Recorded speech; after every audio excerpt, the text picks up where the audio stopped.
All right, Brian, we're going to get started with Gerald Brigay from PH&X. Okay. Hey, Brian, good to see you. Just wanted to ask about the piece that you got in a deal that's agreed upon in principle. Came in Malawach coming at number 10. I think he was a guy that not a lot of us were expecting to fall there. What do you see in him and his fit, both short term and long term, with the Suns? Yeah, obviously very, very excited about this evening with Common. We had a great talk with him afterwards. One of the things that was really important to us was the organizational piece that we had heading into it. We had a lot of different options, a lot of different things going on, but to come away with a young talent like him, comes from a great program, well coached at Duke, very versatile. Last year we were, I think, 27th in rim protection. So he brings a great defensive presence for us. We were also, I think, last in the league in our effectiveness around the rim and our ability to score at the rim. And he's definitely proven himself in 1 year of college of being able to do that. We constantly want to keep getting longer, more athletic, be able to play faster, defend better, and he definitely checks all those boxes. Plus, I talked to Coach Shire yesterday, had a long talk with him, just as some follow-up intel, and everything was off the chart. His work ethic, his ability to be coach, his desire to become the very best, fits in exactly what we're looking to build here in Phoenix. Next up is going to be Kellen Olson with Arizona Sports. Hey, Brian, he's a really fascinating kid for a couple of reasons. You guys know this much better than us, but just how simple it is about him starting basketball when he did, just playing 6 years ago, and the untapped potential that you guys see. And in particular with that, I was curious about the possibility of him shooting threes. Is this a guy that you see playing more than the 5? Can he play the 4 for you as well? What do you see in terms of the versatility he could have? Well, I think, good question, Kellen. The versatility on the defense is already there. He can switch, obviously guard on the perimeter, all those things which, if you've watched the last 8 weeks of the NBA playoffs and so forth, is so critical to have versatility on the defensive end as well. But yeah, offensively, his percentage wasn't great from the 3. Obviously, with that team, wasn't needed for him to shoot that.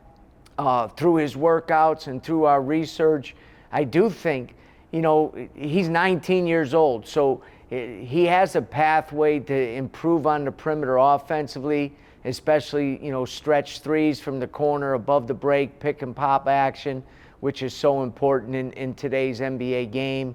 And again, one of the things that is critical for us that we're always looking at is, do guys have any obstacles in their way to stop them from continuing to develop? We talk about the different ways to build your organization and build a better team. The draft is one of them, and I thought we did a great job of that tonight. But then player development has to be critical. So you have to bring in guys that want to develop, want to be coached, want to work, and he definitely is all those things and more. Next up is Dwayne Rankin, Arizona Republic. Yeah, Brian, just a couple things. One, obviously you got the 10th pick with the trade with Durant. Just curious your thoughts on how that transpired as far as the trade with Durant. How do you see in terms of what you got in return for Kevin? I appreciate the question, but unfortunately, due to the rules, I can't talk about it. Obviously, it's part of some bigger movement that we've made, but I can talk about Common all night long. So if you have a question on him, yeah, sure. I never have just one question. I got it. I got it. But the thing, the part about him, two-parter. One, were you able to bring him in as far as a pre-draft workout, because you get the pick and it's maybe a sped up process to try to get guys in to see that you could potentially draft that 10, and then two, just his ability in terms of lob threat Went a lot of that this past year with the son. How much do you feel like that can be an integral part of what he's able to do? Well, first, yeah, obviously, he did not come in for a draft workout. At the same time, you know, I applaud our scouting group. You know, last year at this time, we completely revamped our professional and amateur scouting system and the entire group that we had, and really charged them with the opportunity and the challenge to, you know, kind of build a whole new system for us in that, and they did a great job. You know, saw Common play, I think the group told me today, over 8 times live during the year, and were able to be at practices and so forth, and obviously the connections throughout college basketball, you know, really helped us in terms of gaining all the information that we needed heading into tonight on him. When it comes to the offensive game and the lob threats, obviously that's a big part of the NBA game now, being able to put pressure on the rim offensively. How do you do that? You do that by paint touches off of drives and cuts, and then you do that by being able to throw the ball to various guys at the rim. He is tremendous in that. He's a great on-ball screener, rolls extremely well, has great hands, can catch the ball, which is really, really, really important. So he is going to be a threat for us at the rim. Offensive rebounding, again, the possession game, so critical in today's NBA. And we, you know, to be honest with you, we just weren't very good at it. And he adds to us immediately, puts pressure on the rim in a lot of different ways on the offensive end.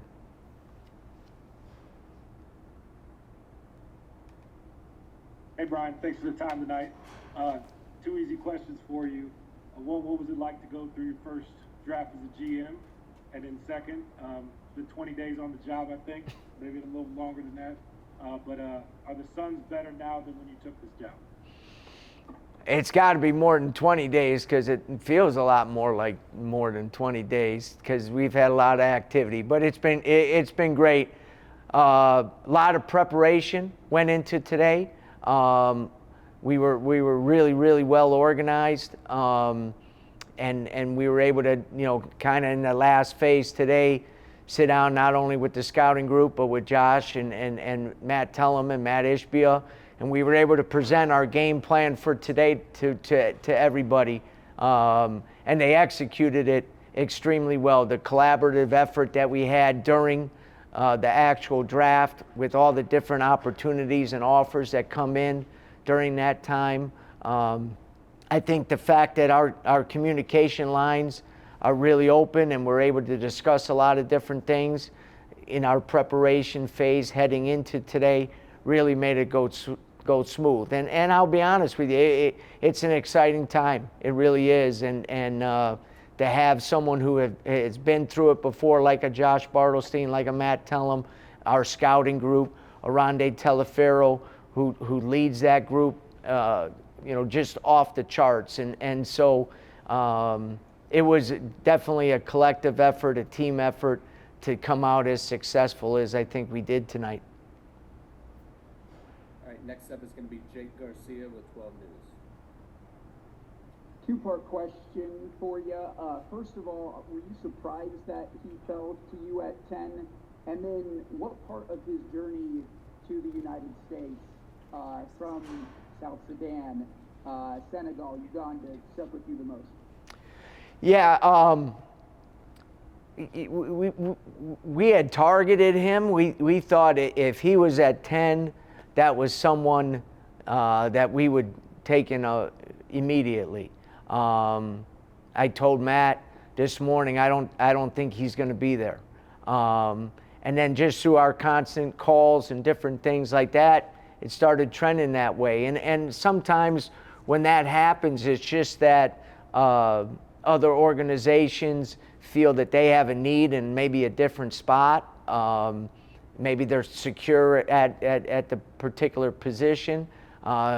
So it's funny, when it comes to the draft, it is one of the hardest things to get proper intel on. Luckily, about 2 hours before we did, so we started doing even more preparation for that. So we're excited, you know, that he was available to us at 10. You know, through my years of coaching, I've been very fortunate to have multiple players from Sudan on our team, and they've all had different journeys. Some have gone through Australia and different things like that. So you just know that there's a daily passion for being successful and working hard, and there's a humility that comes that I think is one of the reasons, you know, he's such a special person outside of basketball. Outside of basketball. All right, we'll do 3 more. Next up is Dana Scott with the Arizona Republic. Yeah, I was wondering about the 29th pick you traded to get Mark Williams. What did you see in him that, you know, basically made you want to pass on picking at 29 as you're trying to accumulate more draft capital? Yeah, I can't talk about anything along those lines. All right, next up is going to be Greg Moore with the Arizona Republic. Hey, thanks, man. Brian, good to see you. Good seeing Can you. you talk to me about the intangibles? Come on. You know, it just seems to me you've prioritized toughness, the kind of players that you're looking for.